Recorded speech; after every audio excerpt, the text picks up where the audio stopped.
उस सन की गुंडे ने लड़की को लोहे के खंभे से धक्का दिया और उसके कपड़े फाड़ दिए। वो चाकू से उसके अंदरूनी कपड़े फाड़ रहा था और गंदी गंदी बातें बोल रहा था। वो लड़की के साथ कुछ बुरा करने ही वाला था कि तभी अचानक एक पुलिस की गाड़ी स्टार्ट हुई। जब सब पुलिस की गाड़ी के पीछे भागे तो लड़की ने उस गुंडे का बैग देख लिया। लड़की ने अपनी पूरी ताकत लगाकर वो बैग उठाया, उसमें से एक चाबी निकाली, अपनी हथकड़ी खोली और वहां से भाग गई। लेकिन लड़की ज्यादा दूर नहीं गई, बल्कि उसने जानबूझकर पहाड़ी रास्ते पर अपने पैरों के निशान छोड़ दिए। उसका मकसद गुंडों को चकमा देना था ताकि वे अलग अलग होकर उसे ढूंढे और वो एक एक करके उन्हें मार सके। ये सच में लड़कियों के लिए एक बेहतरीन रिवेंज फिल्म है हंटिंग एमा। इस फिल्म में कोई बड़े सुपरस्टार नहीं है और न ही इसका बजट बहुत बड़ा है। सब कुछ असली लोकेशंस पर शूट हुआ है। लीड एक्ट्रेस लिंडी डुप्रान ने अपने रोल के लिए साउथ अफ्रीका के रेगिस्तान में 3 महीने तक फाइटिंग और ट्रैप बनाने की कड़ी ट्रेनिंग ली। बिना किसी स्पेशल इफेक्ट्स के कम बजट में बनी ये फिल्म एकदम इंटरनेशनल लेवल की लगती है। अपनी इसी असलियत की वजह से इसे साल के 5 हॉल फिल्म फेस्टिवल्स में बेस्ट फीचर फिल्म का अवार्ड मिला, जो एक बहुत बड़ा इंटरनेशनल सम्मान है। हेलो दोस्तों, मैं थ्रिलर, हॉरर और रिवेंज फिल्में एक्सप्लेन करने वाला यूट्यूबर हूं। तो चलिए आज इस कम बजट वाली कमाल की रिवेंज फिल्म की कहानी जानते हैं। हमारी हीरोइन एमा के पिता एक रिटायर्ड स्पेशल फोर्स सोल्जर थे। उन्होंने दुनिया की सारी बुराई और हर तरह के बुरे लोग देखे थे, इसलिए बचपन से ही उन्होंने एमा को सिर्फ अपनी हिफाजत करना ही नहीं बल्कि मुश्किल वक्त में सही फैसला लेना भी सिखाया था कि जब भी कोई खतरा हो तो अपने आसपास की चीजों और माहौल को ही अपना हथियार बना लो। लेकिन एमा तो शांति पसंद करने वाली लड़की थी। उसे लड़ाई झगड़े और हिंसा से सख्त नफरत थी और बड़ी होकर वो एक प्राइमरी स्कूल टीचर बन गई। डायरेक्टर ने इसी बात को आगे की कहानी के लिए एक बड़ा सस्पेंस बनाने के लिए इस्तेमाल किया है। एक वीकेंड पर एमा गाड़ी से अपने पिता से मिलने जा रही थी। रास्ते में उसे एक रेगिस्तान पार करना था, लेकिन उसकी गाड़ी बीच रेगिस्तान में ही खराब हो गई। ये इलाका बिल्कुल सुनसान था और फोन में सिग्नल भी नहीं आ रहा था। किसी से मदद मांगना नामुमकिन था। एमा को कुछ समझ नहीं आ रहा था कि क्या करे। तभी उसे दूर से कुछ गोलियां चलने की आवाज आई। अपनी उत्सुकता के चलते एमा उस तरफ गई जिधर से आवाज आ रही थी और वहां उसने एक खौफनाक नजारा देखा। कुछ गुंडे मिलकर एक पुलिस वाले को जान से मार रहे थे। तभी एक कांच की बोतल के टूटने की आवाज से गुंडों का बॉस चौंक गया।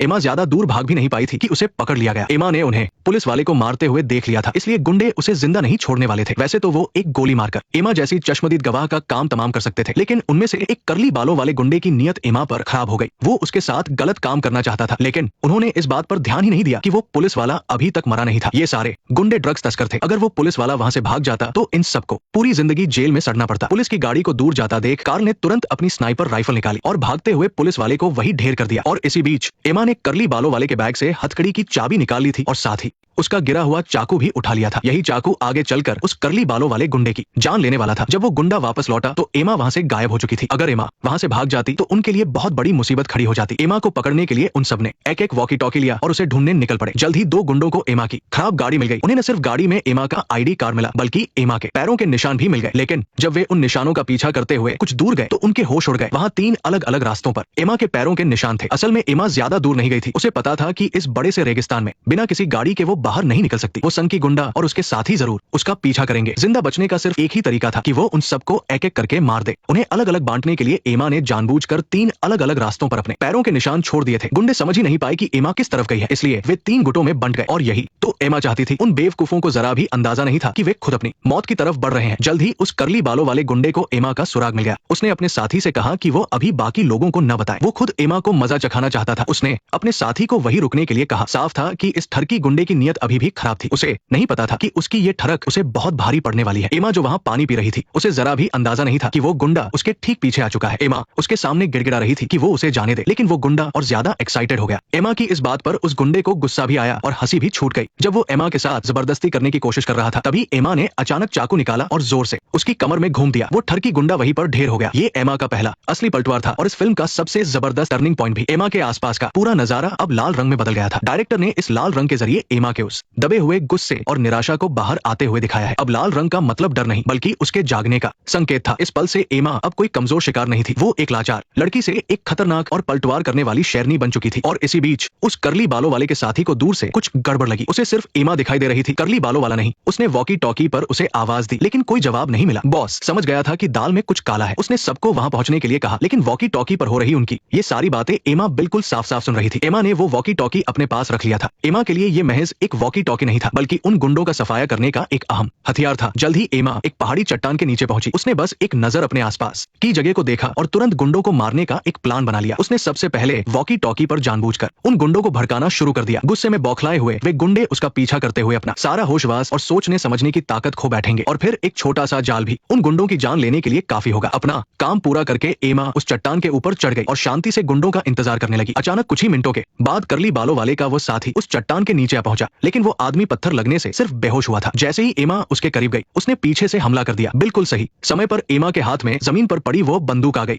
गोली की आवाज सुनकर बॉस और बाकी गुंडों ने तुरंत वॉकी टॉकी पर पूछा, लेकिन एक बार फिर उन्हें एमा के ताने ही सुनने को मिले। बॉस गुस्से से आग बुला हो गया और उसने एमा को पकड़ने की स्पीड बढ़ा दी। कुछ देर बाद एमा को एक फार्म हाउस दिखाई दिया और तभी गुंडों ने भी उसे देख लिया। बॉस ने अपनी बंदूक उठाई और फायरिंग शुरू कर दी, लेकिन एमा बड़ी फुर्ती से गोलियों से बच निकली। एमा पलटवार करना चाहती थी, लेकिन जैसे ही उसने सिर बाहर निकाला, बॉस ने ताबड़तोड़ कई गोलियां चला दी। एमा को वापस छिपना पड़ा। उसे पता था कि वो ऐसे ही हाथ पर हाथ धरे नहीं बैठ सकती। एमा ने आसपास देखा। वो घर उसके छिपने की जगह से सिर्फ 10 मीटर दूर था। अगर वो 5 सेकंड के अंदर दौड़कर उस घर में घुस जाए तो वो अपनी जान भी बचा सकती है और गुंडों को मार भी सकती है। एमा ने बचपन से ही अपने पिता से हर तरह की तरकीबें सीखी थी। उस घर के अंदर गुंडों से निपटने में उसके जीतने के चांस बहुत ज्यादा थे। वही गुंडों ने चालाकी दिखाते हुए अलग अलग होकर उस घर को घेर लिया, लेकिन उन्हें अंदाजा नहीं था कि वे खुद शिकार बनने वाले हैं। पहला गुंडा जैसे ही दबे पाव घर के अंदर घुसा, एमा ने एक ही झटके में उसका काम तमाम कर दिया और एमा ने उस गुंडे का हथियार भी ले लिया। पलक झपकते ही वो वहां से गायब हो गई। दूसरा गुंडा वैसे तो बहुत डरपोक था, लेकिन बॉस की स्नाइपर राइफल के डर से उसे भी हिम्मत करके घर के अंदर जाना पड़ा। उस गुंडे के बहुत गिड़गिड़ाने पर एमा को दया आ गई और उसने उसे छोड़ दिया, लेकिन वो धोखेबाज गुंडा बाहर भागते ही जोर जोर से चिल्लाने लगा। एमा ने दूर से ही एक चाकू फेंक कर मारा और वो गुंडा वही ढेर हो गया। इसी बीच दूर खड़े बॉस ने अपने आदमी के चिल्लाने की आवाज सुनी। उसने तुरंत वॉकी टॉकी पर पूछा, लेकिन कोई जवाब नहीं मिला। अब एमा की लोकेशन सबके सामने आ चुकी थी। वो तेजी से दूसरे कमरे में चली गई। दरवाजा खुलने की आवाज से अंदर मौजूद गुंडा चौकन्ना हो गया। उस कमरे के गुंडे ने अपनी लोकेशन छिपाने के लिए तुरंत अपना वॉकी टॉकी बंद कर दिया। बॉस ने एक बार फिर अपने तीनों आदमियों को आवाज दी, लेकिन किसी ने जवाब नहीं दिया। बॉस समझ गया कि कुछ तो गड़बड़ है। वो तेजी से मदद के लिए आगे बढ़ा। एमा ने बॉस को घर की तरफ आते हुए देख लिया। उसे पता था कि एक और गुंडा अभी भी आसपास ही कहीं छिपा है, लेकिन जब एमा उसे ढूंढ रही थी तभी अचानक उस गुंडे ने उस पर पीछे से हमला कर दिया। एमा ने कड़ी ट्रेनिंग ली थी। उसके आसपास की हर चीज उसकी नजर में एक जानलेवा हथियार थी। मुश्किल में घिरने के बावजूद वो सही मौका देखकर उस गुंडे को मार गिराने में कामयाब रही। घर के अंदर वाले गुंडे को ठिकाने लगाने के बाद अब सिर्फ उनका बॉस बचा था। बॉस के